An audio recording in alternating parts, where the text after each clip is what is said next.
A flurry of activity today at the White House, but also a flurry of activity of a different kind on Capitol Hill, where the House Select Committee investigating January 6th is set to vote to find Steve Bannon in contempt of Congress, which would then require the vote of the full House to refer the matter to the Justice Department for possible prosecution.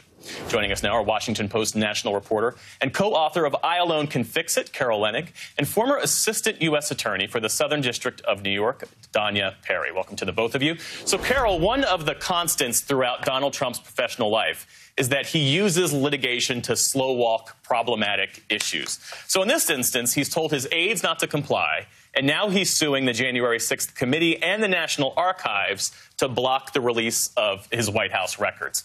What might he be trying to keep out of public view?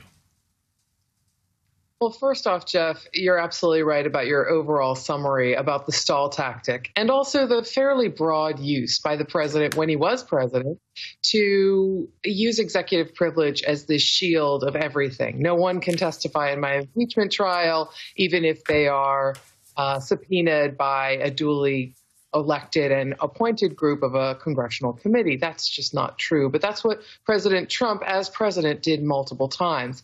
As for what can he be worried about? It's unclear to us all, of course, what it is he's worried about, since he has said numerous times that nothing untoward happened, that a loving, wonderful, warm crowd came to try to stop him from being unfairly denied a second term, and that they were warmly welcomed into the Capitol. However, what we also know is that Donald Trump doesn't always traffic in truth and fact. And what we also know is what we saw with our own eyes on videotape about January 6th. It was a violent attack and storming of not just an iconic building in our government, but also a symbol of our democracy, an attack on our democracy. And what we also know is the four people who have been sought out for records and testimony were with President Trump in the days before January 6th and at his shoulder on the day of January 6th, either by phone or in person. And they know what he did, what he said, what he knew about that attack, about that storming. So, Danya, let's talk about Steve Bannon, because the January 6th committee, they unveiled this contempt resolution, which notes a couple of things. First, that Donald Trump and his legal team have yet to make a formal assertion of executive privilege. And it also argues that the information being sought from Bannon wouldn't qualify under executive privilege, since Bannon wasn't a government employee during the time period under investigation. It's not clear to me that he has any legal standing. What's your view? I think that's been pretty well established by now. There have been many cases over generations, and in particular throughout the Trump administration, as Carol just pointed out. Trump has effectively used the courts to stall many actions that he doesn't want to see proceed. And one of them, of course, many of them have included executive privilege, to which he has claimed absolute immunity, which the Supreme Court has batted down pretty handily.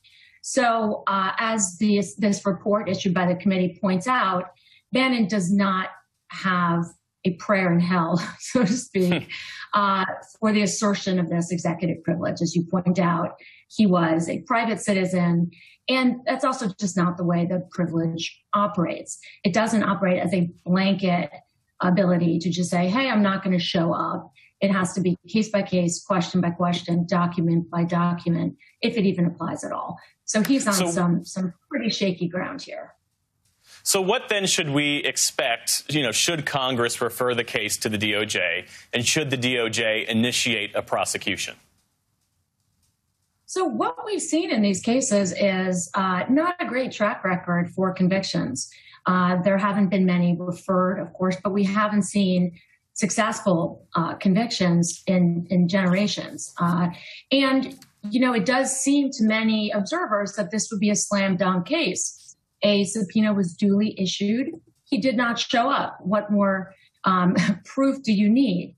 But the prosecutors, should they choose to forge ahead and present this to the grand jury, will have to prove each element of this misdemeanor statute, and that includes a willfulness element, which in turn means that the government will have to prove that he defaulted willingly, voluntarily, and with a specific intent to defy the law.